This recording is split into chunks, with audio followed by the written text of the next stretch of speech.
Welcome to GLHF. Today we bring you 10 games that let you be the bad guy.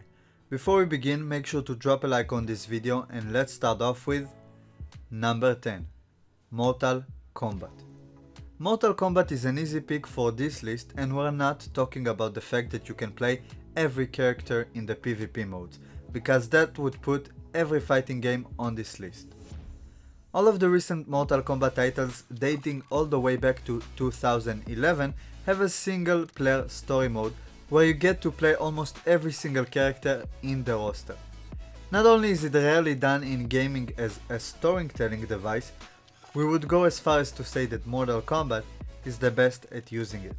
On top of letting you see the other side of the story, the Aftermath expansion for Mortal Kombat 11 will let you choose between playing the good side or the evil side and determine which side wins. If that's not enough for you, each character in the game has a unique ending you can achieve if you beat the classic tower mode. Number 9. Call of Duty Black Ops Cold War. Call of Duty Black Ops Cold War was a great return to form when it comes to the single player campaign.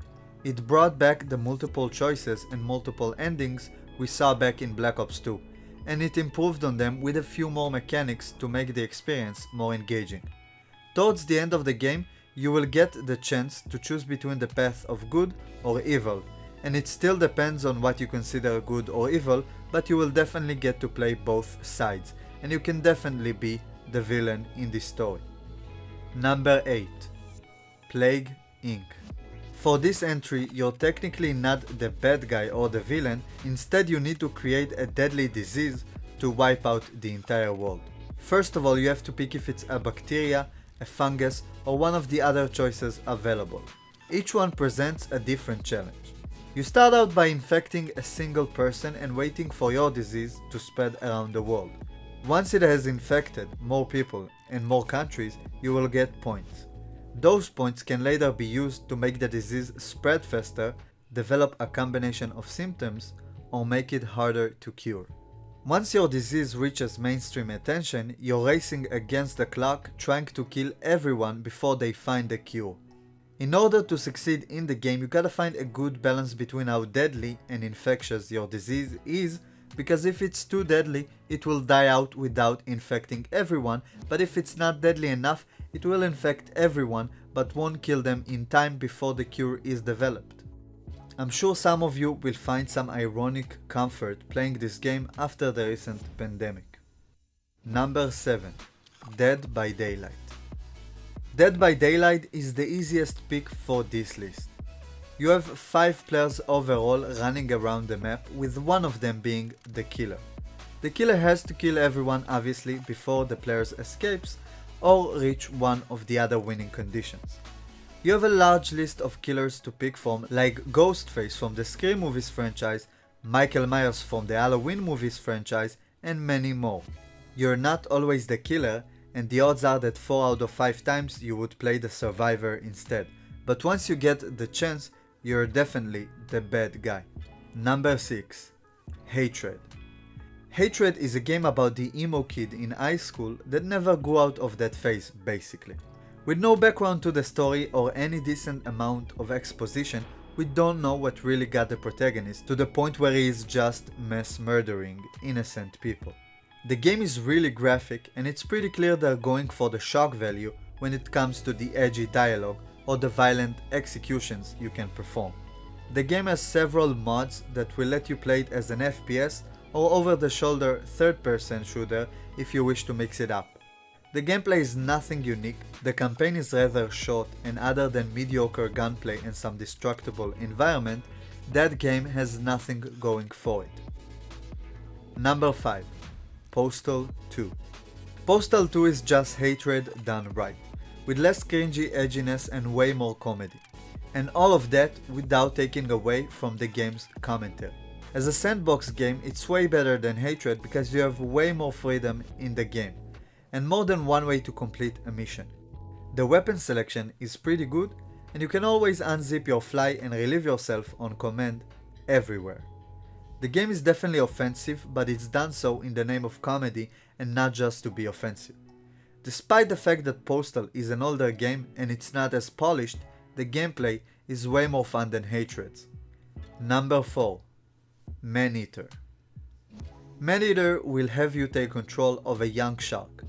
Through eating your prey, you would slowly grow and level up to take on bigger challenges, and eventually you would also eat humans. Eating enough humans will catch the attention of more and more renowned shark hunters that will come after you. The world is pretty well designed and has its fair share of Easter eggs. The customization is pretty good and the combat system is decent. So if you ever wanted to see the story from Jaws' side, Maneater is the game for you. Number 3. Destroy All Humans. Destroy All Humans is actually a 2020 remaster for the original version of the game in 2005, and it has upgraded graphics and gameplay. There's no better game for this list than a third-person shooter where you're an alien trying to take over the planet. The game's pretty funny and has a lot of side content that would keep you busy beyond the main story. The game as a sandbox is also pretty fun and has a lot of replay ability to it.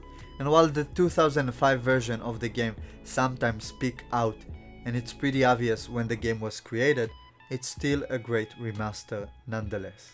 Number 2. Social deduction games. So yeah, we could have gone with Among Us or Town of Salem, but the entire social deduction genre of gaming is relevant for this list. The basic idea is that there's an evil presence that wants to kill the entire team, and you need to find out who is the bad guy. Sometimes you are the evil presence, and that's when you get to play the bad guy. Luckily for you, we already made a whole list with the top 10 social deduction games, which should appear right now on the screen as a card and at the end of the video for your convenience. Number 1. The Last of Us 2. The Last of Us 2 has had one of the more controversial releases in gaming's history, and some would say it's because you get to play the villain, but that's not true. It's not even because the failed attempt to show that vengeance is pointless. It's about the fact that they completely spat on the established characters from the previous game and did a poor job of building the newer ones that you get to play. In The Last of Us 2, you get to play both sides, so that's why it's a good pick for this list. And judging by how much people hate Abby, either for a role in the story or what she stands for in the game, you definitely get to play the villain. What is your favorite game where you get to play the villain? Make sure to leave it in the comments below, even if it's not on the list. A huge percentage of you guys are not subscribed to the channel yet, which means that our SEO game is great, but our conversion is terrible. So if you wanna help us improve on that metric and not miss any of the future videos, make sure to subscribe to the channel and turn on the notification bell. Thank you guys for watching, good luck and have fun.